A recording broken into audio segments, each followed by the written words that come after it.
이방인으로 노벨 문학상을 받았던 프랑스 작가이자 철학자인 알베르 까뮈의 작품 중에 오해라는 제목의 희곡이 있습니다.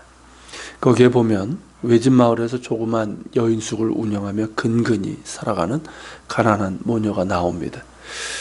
원래 이제 장이라고 하는 아들이 있었는데 어렸을 때 가출을 했습니다.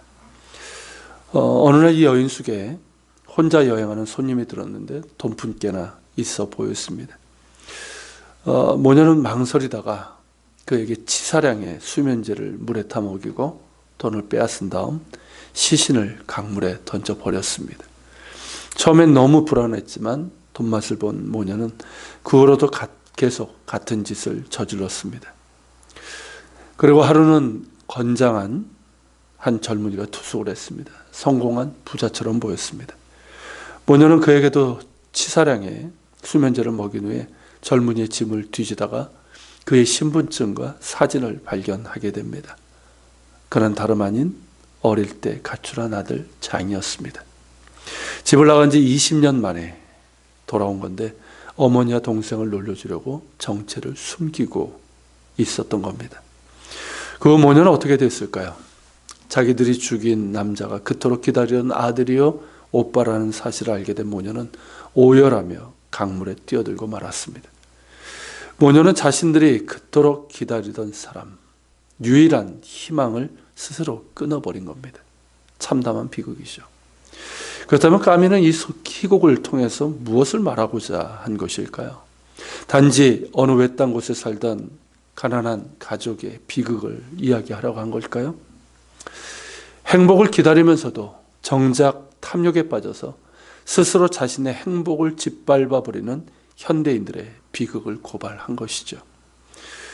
우리는 주님이 다시 오실 날을 기다리며 삽니다. 그날을 희망하며 삽니다. 그런데 문제는 우리가 그토록 소망하고 기다리는 그 날이 누구에게나 똑같은 날이 아니라는 것입니다. 그날은 희극처럼 참으로 기쁜 날이 될 수도 있고 비극처럼 너무 슬픈 날이 될 수도 있습니다. 그날은 구원의 날이 될 수도 있고 심판의 날이 될 수도 있습니다. 그런데 그날이 심판과 절망의 날이 되는 사람들은 어떤 사람들일까요? 그날이 희망의 날이요 구원의 날이 되는 사람들은 또한 어떤 사람들일까요? 바울은 빛에 속한 사람들과 어둠에 속한 사람들을 이야기합니다. 주님께서 다시 오시는 그날은 빛의 자녀들에게는 희망이요 구원의 날입니다. 그러나 어둠에 속한 사람들에게는 그날은 심판의 날이요 진노의 날입니다. 빛의 자녀들에게, 빛 가운데 살아가는 사람들에게, 영적으로 깨어있는 사람들에게 그날은 기쁜 날입니다. 그러나 어둠의 자녀들에게, 어둠 속에 사는 사람들에게, 영적인 깊은 잠에 빠져있는 사람들에게는 그날은 비극의 날입니다. 우리는 빛에 속한 사람들일까요? 어둠에 속한 사람들일까요? 우리가 빛이신 예수님을 나의 구주로 믿고 예수님 안에 있다면 우리는 빛에 속한 사람인 것이 맞습니다. 그러기에 빛에 속한 사람들은 빛 가운데로 가야 합니다. 더욱더 빛 가운데 있어야 합니다. 그러기에 바울은 깨어 있으라고 명령합니다. 세상에 취해서 자신의 상처와 탐욕과 거짓에 이끌려 영적으로 잠들지 말고 성령 안에서 그리스도의 사랑 안에서 하나님의 말씀과 기도 가운데 깨어있으라고 권면합니다. 영적으로 깨어있지 못하여 우는 사자처럼 삼킬 자를 찾는 사탄의 먹잇감이 되지 않도록 정신을 차리고 믿음과 사랑에 호심경을 붙이고 구원의 소망의 투구를 쓰자라고 말하고 있습니다. 그리고 가장 중요한 것은 그리스도와 함께 사는 겁니다. 10절에서 바울은 예수께서 우리를 위하여 죽으사 우리로 하여금 깨어있든지 자든지 자기와 함께 살게 하려 하셨느니라 라고 말하고 있습니다. 즉 예수님께서 십자가에 달려 죽으시고 부활하심은 우리가 예수님과 함께 사는 것, 그래서 이 하나님과 함께 살아가는 사람이 되게 하려고 하신 겁니다. 하나님은 우리와 함께 하시길 원하십니다. 그래서 사람의 몸을 입고 이 땅에 오셨습니다. 예수 그리스도 안에서 우리와 함께 하시기 위해서 그 아들을 내어주신 겁니다. 깨어있다는 것은 다른 것이 아닙니다. 그리스도 안에 있는 것이고 하나님과 함께 하는 삶입니다. 그것이 깨어있는 것이고 빛 가운데로 가는 삶입니다. 기도 역시 기도 자체가 목적이 아니라 하나님이 목적입니다.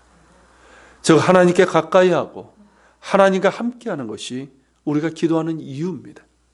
말씀 역시 단지 어떤 교회를 다니기 때문에 해야 되는 의무 때문이 아니라 또 지식을 얻는 차원이 아니라 하나님이 목적입니다.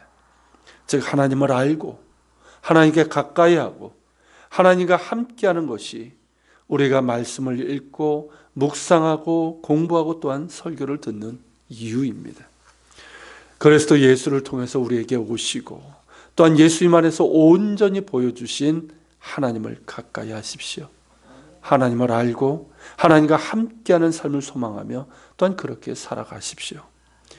하나님께 가까이함이 내게 복입니다. 그리스도 안에 거하고 하나님과 함께하는 삶은 주님의 사랑 가운데 거하는 삶이기에 모든 두려움과 염려 걱정에서 자유할 수 있습니다. 사랑은 두려움을 내어 쫓습니다. 그 무엇도 그리스도 예수 안에 있는 하나님의 사랑에서 우리를 끊을 수 없습니다. 그 아들을 주시기까지 사랑하신 하나님의 사랑에 붙들림 받은 사람은 두려움 없이 살아갈 수 있고 그 사랑에 힘입어 용서하며 사랑할 수 있고 그 사랑으로 거룩과 순종의 삶을 살아갈 수 있습니다. 그 사랑 가운데서 우리는 하나님 나라를 바라볼 수 있고 그 나라를 소망하기에 내가 살고 있는 지금 여기에서 하나님 나라와 의를 구하는 삶을 살아갈 수 있습니다. 결국은 사랑입니다.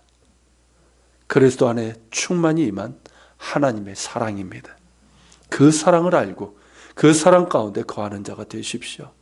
그 사랑이 나를 빛에 속한 사람으로 만들고 그 사랑이 나를 더욱더 빛 가운데 걸어가는 깨어있는 자가 되게 하실 것입니다. 기도하겠습니다. 오늘도 주님을 기다립니다. 그러나 그 기다림은 시한부 종말론 자들처럼 도피의 기다림이 아니라 소망 가운데 깨어있어서 거룩과 순종의 삶을 살아가는 것이고 지금 이 땅에서 먼저 주의 나라와 의를 구하는 삶인 줄 압니다.